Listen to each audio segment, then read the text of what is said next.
தமிழ்நாட்டில் லட்சக்கணக்கான விஸ்வகர்மா சகோதர சகோதரிகள் 13 சமுதாயம், விஸ்வகர்மா சமுதாயம் இல்லாத 13 சமுதாயம், 5 சமுதாய விஸ்வகர்மா, 13 மொத்தம் 18 சமுதாயங்கள். விஸ்வகர்மா சமுதாயம் பிளஸ் 13 சமுதாயம் 18 பேரு லட்சக்கணக்கான அப்ளிகேஷன் கொடுத்துருக்காங்க. அவர்கள் வேண்டும் என்று நினைக்கிறார். எந்த விஸ்வகர்மா வீட்டுக்கும் பாரதிய ஜனதா கட்சி போய் போர்ஸ் பண்ணிக்கலாம். விஸ்வகர்மா சமுதாய சகோதர சகோதரிகள் குறிப்பாக வானத்தை அதை பற்றி நிறைய பேசியிருக்காங்க.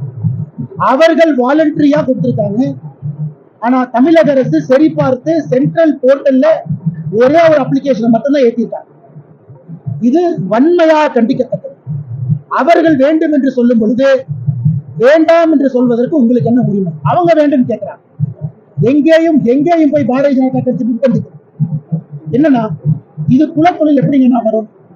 தமிழ்நாட்டுல இன்னைக்கு புதிய கல்விக் கொள்கையில மீன் பிடிக்கக்கூடிய சகோதரருடைய குழந்தைகளுக்கு நாங்க தட்டச்சு சொல்லிக் கொடுக்கிறோம், மீன் பிடிக்கக்கூடிய படகு சொல்லிக் கொடுக்கிறோம். தமிழகத்தினுடைய புதிய கல்விக் கொள்கை, தமிழக அரசு புதிய கல்விக் கொள்கையில் இருக்கு. அப்படின்னா மீனவர்களுடைய பசங்க மீனவர்கள் இருக்கும் தமிழக அரசு சொல்லுதா? கிடையாது. ட்ரைபல் அஃபேர்ஸ்க்கு தமிழ்நாடு அரசு நிறைய சொல்லிக் கொடுக்குறாங்க. ட்ரைபல் சம்பந்தப்பட்ட தொழில் சொல்லித் தராங்க. அப்படின்னா ட்ரைபல்ல பிறந்து வளர்ந்த சகோதர சகோதரிகள் அவங்க அப்பா அம்மா செஞ்ச அதே தொழில் தான் செய்யணும் தமிழக அரசு சொல்லுதா? எஸ்சி எஸ்டி வாரியம் அதே தொழில் தான் செய்யணும்னு சொல்றாங்களா? இதெல்லாம் மிக மிக தவறுங்க. முதலமைச்சர் அவர்கள் சொல்லக்கூடிய வாதம் என்பது ஏற்புடையது கிடையாது. இவர்களுடைய தமிழக அரசினுடைய திட்டத்துல இவர்கள் செய்வதெல்லாம் குலத்தொழில் நான் சொல்ல விரும்பல. விஸ்வகர்மா திட்டம் இந்தியா முழுவதும் பயன்படுறாங்க. விஸ்வகர்மா சமுதாயம் இன்னைக்கு நலிவடைஞ்சிருக்கிறாங்க.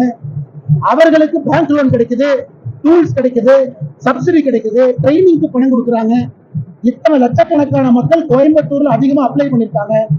அதை முதலமைச்சர் தடுப்பது சர்வதிகாரம். இது கண்ணாயம் கிடையாது, சர்வதிகாரம்.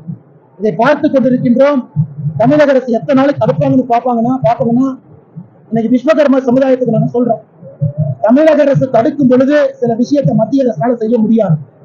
ஆனா இங்கே பாரதிய ஜனதா கட்சியினுடைய கூட்டணி ஆட்சி இங்கே வரும் பொழுது வட்டியோடு எத்தனை காலம் தடுத்திருக்கின்றார்களோ அதற்கும் நாங்கள் செய்து கொடுக்கத்தான் போறோம்.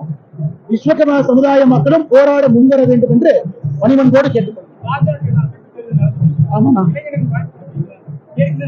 ஆனா நீங்க பாப்பீங்க, நிறைய இளைஞர்களுக்கு வாய்ப்பு, பெண்களுக்கு வாய்ப்பு, வயது குறைந்தவர்களுக்கு வாய்ப்பு. இந்த நவம்பர் மாசம் டிசம்பர் மாசம் முழுவதும் நடக்கும். டிசம்பர் எண்டில் உங்ககிட்ட பேசும் பொழுது ஆதாரத்தின் அடிப்படையில் நாங்க பேசுறோம். தேர்தல் முடிந்த பிறகு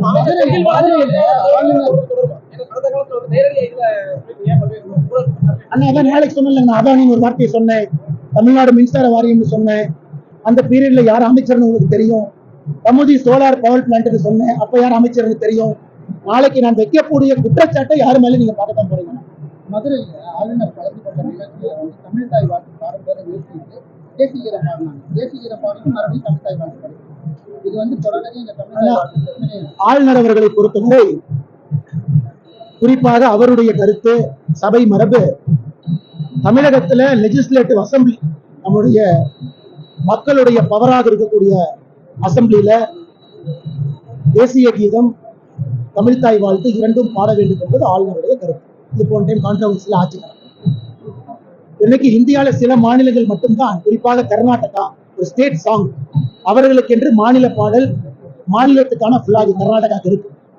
தமிழ்நாட்டில் தமிழ்தாய் வாழ்த்து நம்முடைய மாநிலத்தை உயர்த்தி காட்டுவதா இருக்குதுன்னா, அதனால் ஆளுநர் அவர்களை பொறுத்தவரை தமிழ்தாய் வாழ்த்துக்கு எல்லா இடத்திலும் மரியாதை கொடுக்கறாங்க.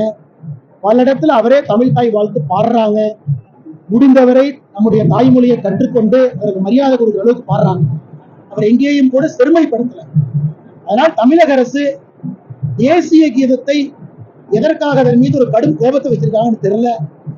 தமிழக அரசு தமிழ்தாய் வாழ்த்தும் முக்கியம், தேசிய கீதமும் முக்கியம் என்கின்ற ஒரு கொள்கை முடிவுக்கு வர வேண்டும் என்பது என்னுடைய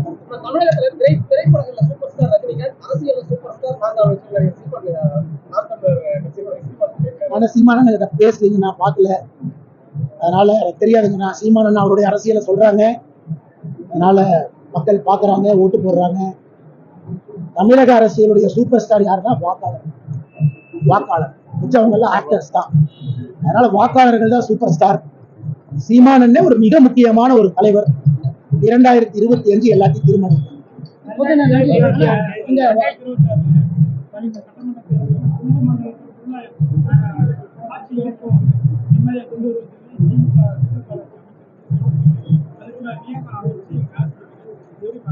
ஏன்னா 500 கொடுக்கறது 1000 கொடுக்கணும்னு யோசிப்பாங்க.